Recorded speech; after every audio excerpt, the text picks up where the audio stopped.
Romanos capítulo 8,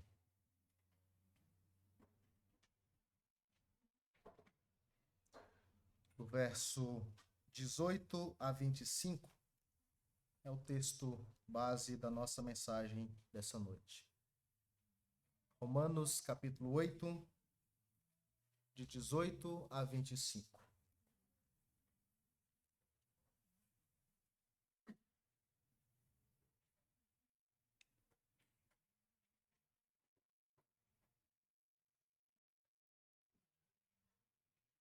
Nós lemos o seguinte: Porque para mim tenho por certo que os sofrimentos do tempo presente não podem ser comparados com a glória a ser revelada em nós. A ardente expectativa da criação aguarda a revelação dos filhos de Deus, pois a criação está sujeita à vaidade, não voluntariamente, mas por causa daquele que a sujeitou, na esperança de que a própria criação será redimida do cativeiro, da corrupção, para a liberdade da glória dos filhos de Deus. Porque sabemos que toda a criação, a um só tempo, geme e suporta angústias até agora. E não somente ela, mas também nós, que temos as primícias do Espírito. Igualmente gememos em nosso íntimo, aguardando a adoção de filhos, a redenção do nosso corpo. Porque na esperança fomos salvos. Ora, esperança que se vê não é esperança, pois o que alguém vê, como o espera? Mas se esperamos o que não vemos, com paciência o aguardamos. Pai Santo, nós te louvamos e bendizemos, ó Deus, por todas as bênçãos concedidas a nós, pelo privilégio de podermos, como teu povo, reunir para adorar, para bendizer o teu santo nome e ouvir a tua palavra. Rogamos-te, ó Deus, que nos faça entender a tua palavra, nos faça, ó Deus, a aprender como viver segundo ela e que ela possa ser real em nossa vida. Conforta-nos, ó Deus, segundo a tua boa vontade. Confronta-nos, Senhor, segundo o teu querer. Tudo isso nós te pedimos, ó Pai, através de Cristo Jesus, o nosso Senhor e Salvador. Amém. Caros irmãos, como seria bom se nós não sofrêssemos? Como seria bom viver em um mundo sem sofrimento algum, sem dificuldades, sem lutas, sem empecilhos, sem tribulações? Como seria bom viver em um mundo de paz, de harmonia, de alegria. Um mundo sem dor. Quem aqui não sonha e não tem a expectativa de desfrutar de um ambiente como esse? Quem aqui não almeja viver em um mundo sem sofrimento? A questão é que do lado de cá, essa não vai ser a nossa realidade. Enquanto estivermos nesse mundo, enquanto estivermos andando em um mundo manchado pelo pecado, nós vamos sofrer. Já vimos em alguns momentos aqui alguns textos que apontam para a realidade do sofrimento em nossa vida e textos que nos ensinam a sofrer. Porque a diferença entre alguém que foi alcançado pela graça de Deus e alguém que não foi, quando lidamos com o sofrimento, até porque o sofrimento é real para todo mundo, a única diferença é o modo como nós lidamos com ele. A Bíblia nos dá muitas e muitas informações, muitas e muitas maneiras de lidar com as dificuldades, com o sofrimento. O texto em questão, ele também vai nos apresentar um modo de lidar com as dificuldades, com a luta e com os sofrimentos. De um modo geral, o que esse texto vai nos ensinar é que para enfrentarmos adequadamente os sofrimentos do tempo presente, nós precisamos de lentes adequadas e a lente da esperança da glória. Para lidar com sofrimentos adequadamente, precisamos da lente da esperança da glória. Se você olha para o sofrimento com qualquer lente que não seja a da esperança, a sua vida será um desespero. Será cheia de dificuldades. Nós precisamos usar lentes adequadas para enxergar as dificuldades. E essa lente é a esperança do que nos aguarda. É a esperança da glória eterna. O apóstolo Paulo ele vai nos ensinar isso de uma forma maravilhosa, magnífica, apresentando a expectativa que devemos ter e por que que essa expectativa ela é muito importante na vida cristã. E quando nós colocamos lado a lado dificuldades, lutas, problemas reais, e quando ao lado dos problemas reais nós colocamos a glória que há de ser revelada, as dificuldades, por mais pesadas que sejam, ficam leves. Qualquer dificuldade, qualquer luta, por mais pesada que seja, quando nós colocamos em uma balança ao lado da glória eterna, as dificuldades ficam leves. E é essa expectativa que nós precisamos ter. Nós precisamos entender e usar dos meios adequados para enxergar as lutas e sofrimentos. O apóstolo Paulo, trabalhando este assunto, na verdade, ele vai chegar no tema do sofrimento, mostrando que essa é uma das consequências de sermos filhos de Deus. Também.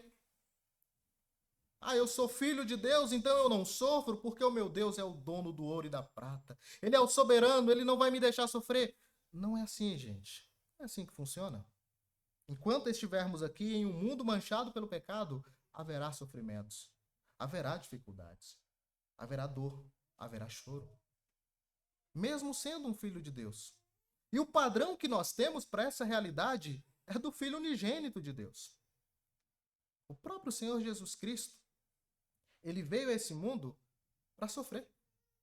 Ele passou pelas mesmas lutas e dificuldades que nós, sem pecado, é claro, mas sofrendo ainda as consequências do pecado. E morreu em nosso lugar. E morreu por causa das nossas dificuldades.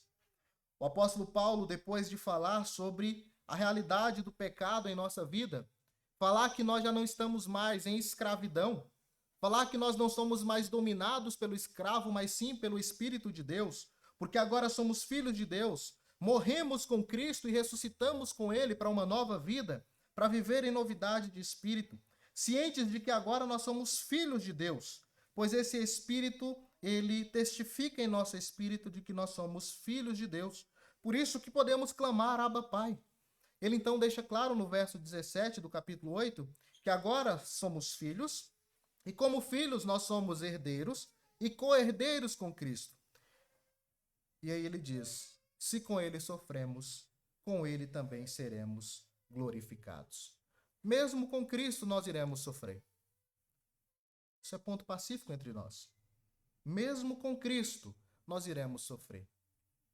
Mas com Cristo nós seremos glorificados. E essa é a nossa expectativa. É assim que nós olhamos para as lutas. Estou sofrendo, mas com Cristo eu sofro, com Cristo eu serei glorificado. É melhor estar com Cristo do que estar sem Ele. Muitos sofrem sem Cristo. E esses vão sofrer aqui e no porvir.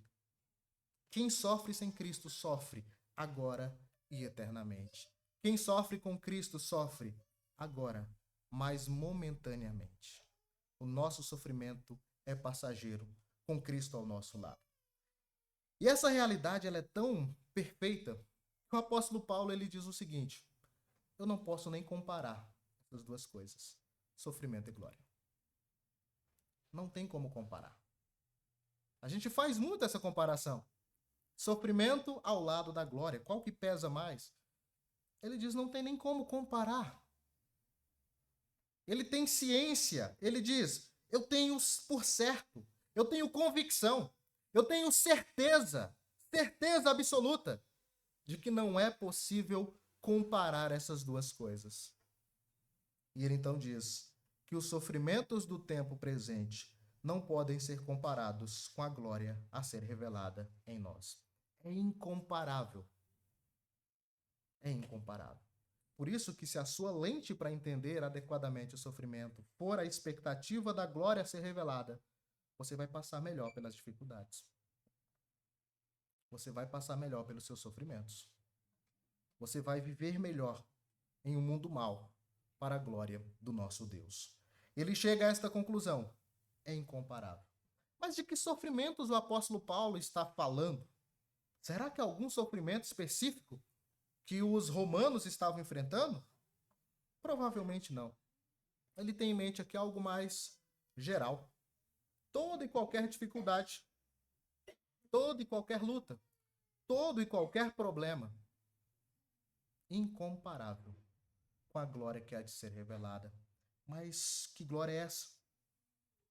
Quando Paulo refere-se à glória, ele tem em mente a consumação de todas as coisas, o momento em que nós seremos transformados plenamente, já sem interferência do pecado. Uma vida sem pecado, tudo aquilo que eu falei no início, mas não aqui, em um mundo totalmente transformado e redimido. A nossa expectativa é que Cristo retorne e que ele nos transforme. Aqueles que estiverem mortos serão ressuscitados e transformados. Aqueles que estiverem vivos serão apenas transformados para viver na glória do Senhor para todo sempre. E tudo isso é certeza. Tudo isso é convicção que o apóstolo Paulo ele tem. Lá no verso 28, ainda do capítulo 8, ele apresenta a sua convicção quando ele diz assim, verso 28. Sabemos que todas as coisas cooperam para o bem daqueles que amam a Deus, porque daqueles que são chamados segundo o seu propósito. Porquanto os que de antemão conheceu, também os predestinou para serem conformes à imagem de seu Filho, a fim de que ele seja o primogênito entre muitos irmãos.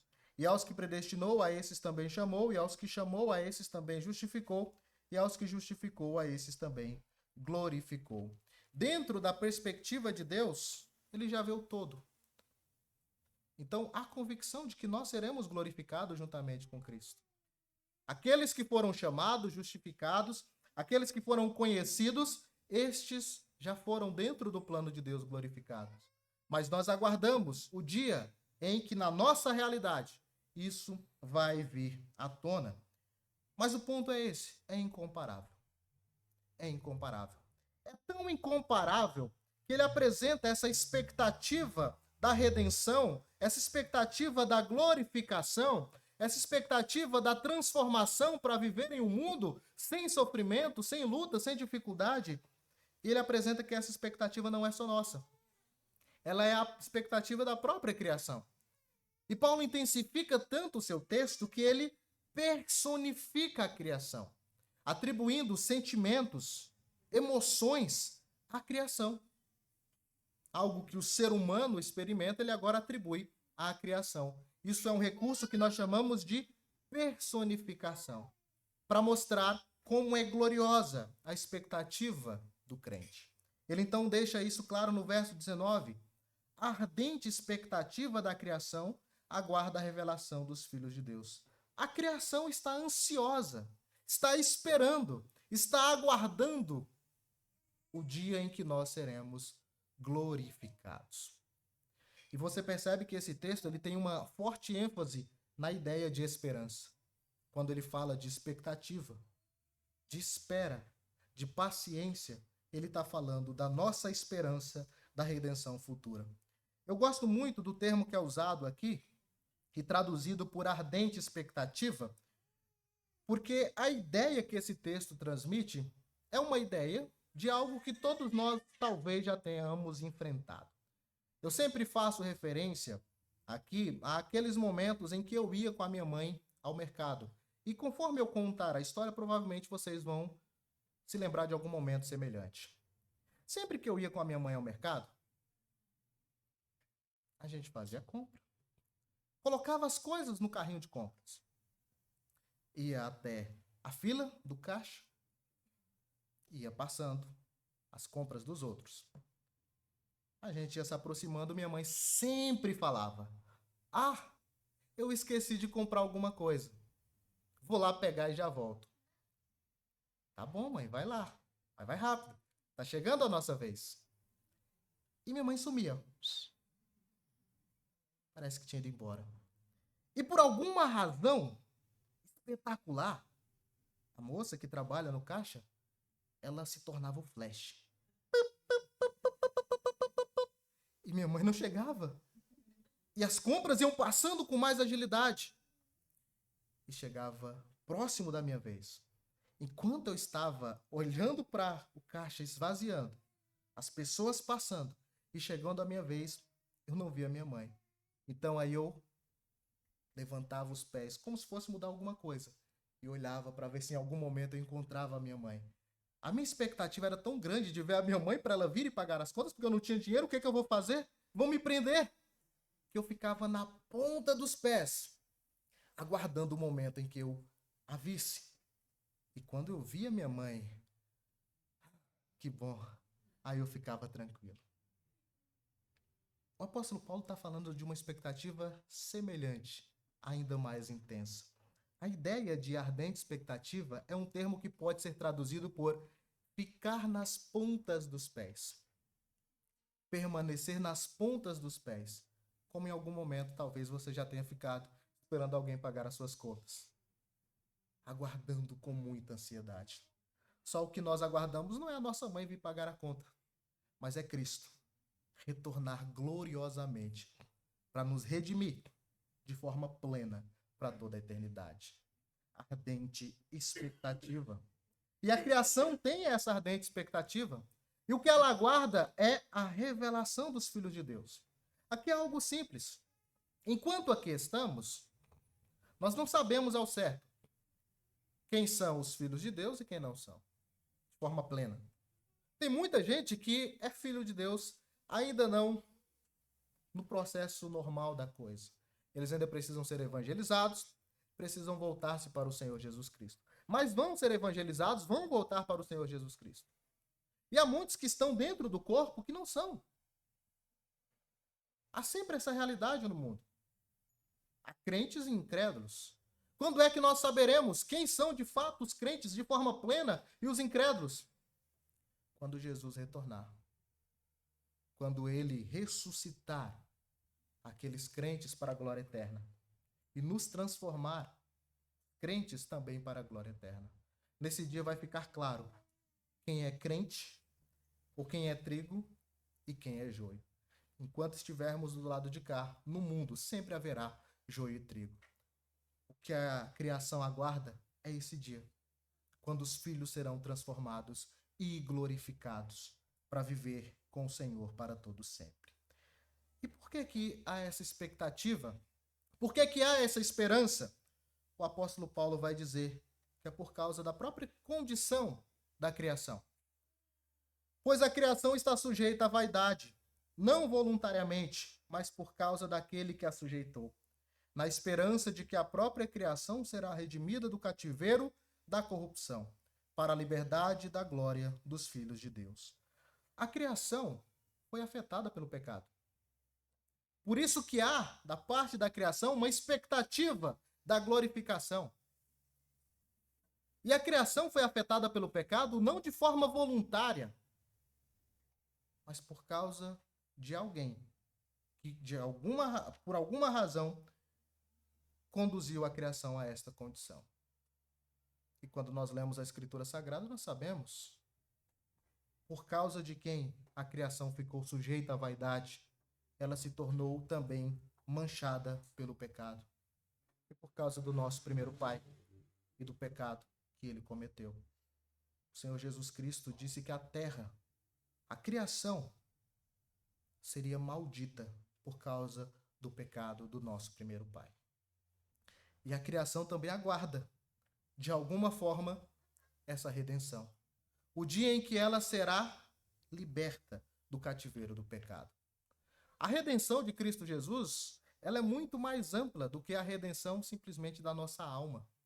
Ela é a redenção de forma plena do cosmos. É da nossa alma, é do nosso corpo e é de toda a realidade em nossa volta. Há, de alguma forma, uma redenção da criação. E é disso que Paulo está dizendo, que essa criação aguarda esse dia.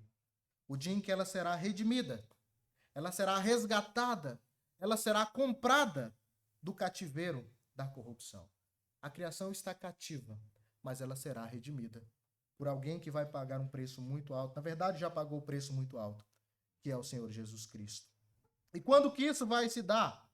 Quando os filhos de Deus se manifestarem de forma plena ou forem glorificados. Há uma grande expectativa escatológica aqui. Estamos aguardando as coisas referentes ao fim. Mas enquanto as coisas referentes ao fim, as últimas coisas não chegarem, nós vivemos nesse mundo, olhando para a eternidade. Nós precisamos ter um olho para o agora e para o além, para conseguir viver adequadamente, em santidade, lidando adequadamente com o nosso sofrimento. Esta criação, ainda personificada, ele vai dizer que ela, a um só tempo, geme e suporta angústias até agora. Tudo isso em consequências do pecado do nosso primeiro pai. Mas não é só a criação. Nós também. Há da nossa parte uma forte expectativa da manifestação dos filhos de Deus. Ele diz isso no verso 23. Não somente ela, não somente a criação, mas também nós, que temos as primícias do Espírito. Aqueles que já foram comprados, resgatados pelo sangue de Cristo e que já desfrutam da vida com Deus, daqueles que já desfrutam do Espírito Santo. São os primeiros frutos da obra do Espírito. Nós, que fomos já resgatados, também aguardamos com muita expectativa a manifestação da glória do Senhor. Enquanto aguardamos isso, nós gememos em nosso íntimo, aguardando a adoção de filhos, a redenção do nosso corpo. E alguém pode olhar para isso e pensar, bom, mas eu sou calvinista, eu entendo que eu já fui adotado, que eu já fui salvo, como que eu aguardo ainda a adoção de filhos? Existe uma forma de trabalhar essa expectativa escatológica, que são algumas questões que nós tratamos ou usamos ali um recurso chamado já e ainda não. Qual que é a grande ideia? Nós já desfrutamos de muitas bênçãos da salvação, mas ainda não na sua plenitude, na sua totalidade. Nós já fomos salvos pelo Senhor Jesus Cristo? Sim, no momento em que cremos em Cristo nós somos salvos. Mas nós já somos plenamente salvos, desfrutando de todos os benefícios da salvação? Desfrutando de todos os benefícios sem marca nenhuma do pecado? Ainda não. Isso vai acontecer na consumação. Nós já fomos adotados na família de Deus? Sem dúvida. Porque o apóstolo Paulo ele vai dizer que, com base no espírito de adoção, nós podemos clamar, Abba, Pai. E o Espírito de Deus testifica em nosso espírito de que nós já somos filhos de Deus. Não é que nós seremos filhos de Deus. Mas por que Paulo agora fala que nós aguardamos a adoção de filhos? Porque nós já somos filhos, mas ainda não na sua plenitude. E ele deixa isso muito claro quando ele diz que a adoção dos filhos de Deus que ele tem em mente é a redenção do nosso corpo. Que é quando nós tivermos o nosso espírito reunido com o nosso corpo.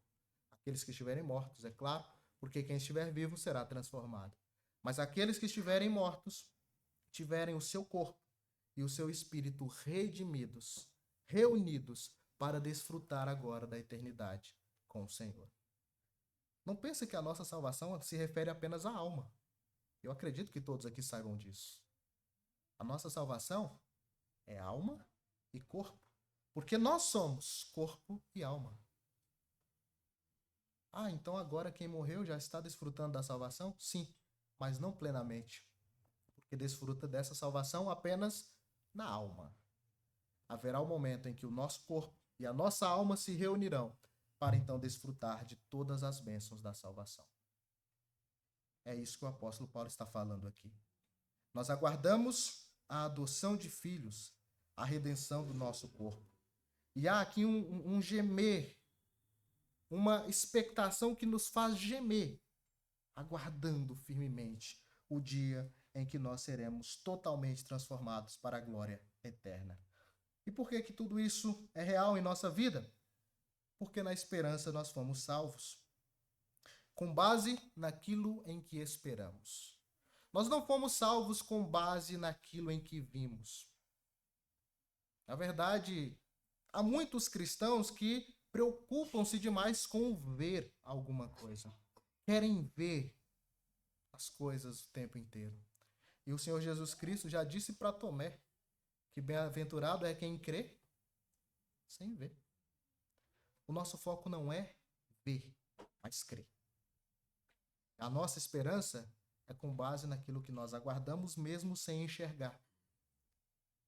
Então nós ainda não estamos vendo a glória, mas nós esperamos com muita fé e convicção o dia em que o nosso Salvador retornará com glória e honra para nos resgatar.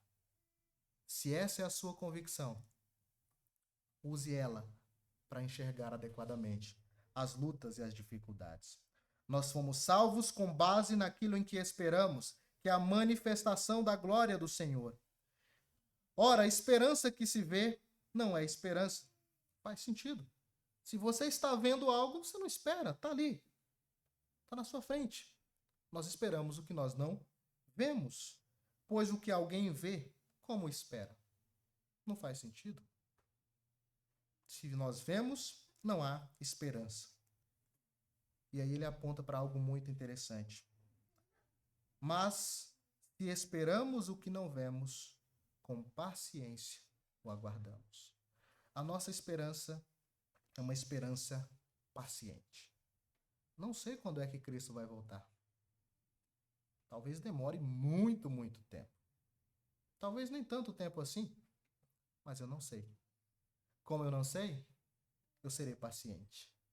Mesmo em face da dor, mesmo em face dos piores sofrimentos desse mundo, eu vou esperar com muita paciência, porque eu sei que Cristo vai retornar. A minha esperança é real. Eu tenho convicção do que eu creio. E é assim que nós devemos pensar e enxergar as lutas e dificuldades. Não foque no sofrimento, para não viver murmurando. É muito fácil.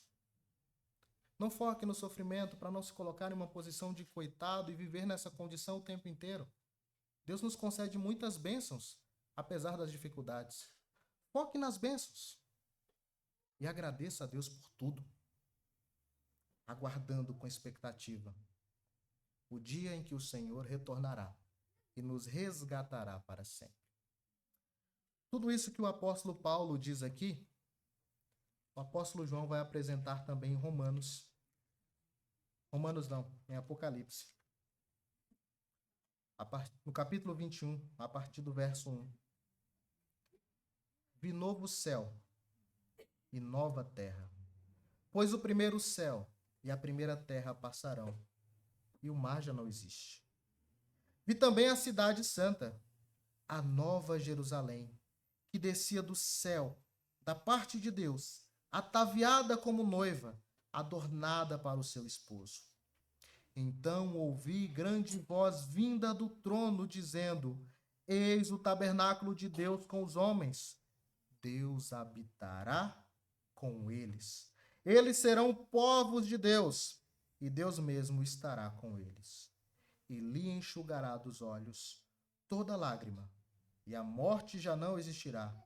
Já não haverá luto, nem pranto, nem dor, porque as primeiras coisas passaram.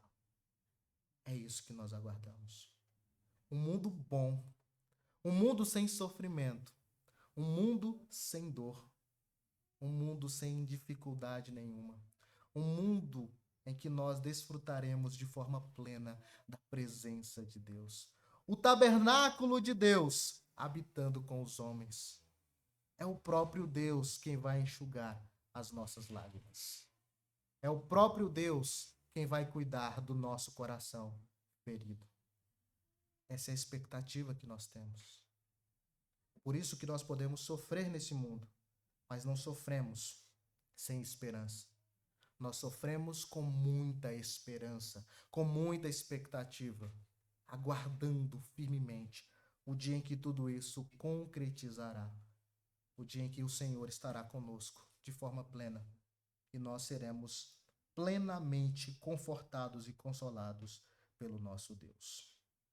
Enquanto você sofre, use as lentes da expectativa da glória para enxergar o seu sofrimento. Tenho certeza que isso vai te ajudar demais. E de onde vem essa certeza? Da palavra de Deus. Não é compatível, não é comparável glória e sofrimento. Glória é muito maior. Quando ele fala em 2 Coríntios, ele diz que o nosso sofrimento colocado na balança se torna leve e momentâneo. Essa é a nossa expectativa. Mas, pastor, o meu sofrimento não importa, não é isso? Deus se importa demais com o nosso sofrimento. Se não fosse assim, ele não teria enviado Cristo Jesus. Se não fosse assim, ele não teria fundado uma igreja e colocado-nos uns ao lado do outro para poder nos auxiliar mutuamente. Deus se preocupa conosco. E ele se preocupa tanto que ele já nos garantiu a eternidade. Ele nos garantiu novos céus e nova terra. Olhemos para as dificuldades com base na esperança da glória futura. Que Deus nos ajude, que Deus nos oriente nessa questão. Que Deus nos abençoe.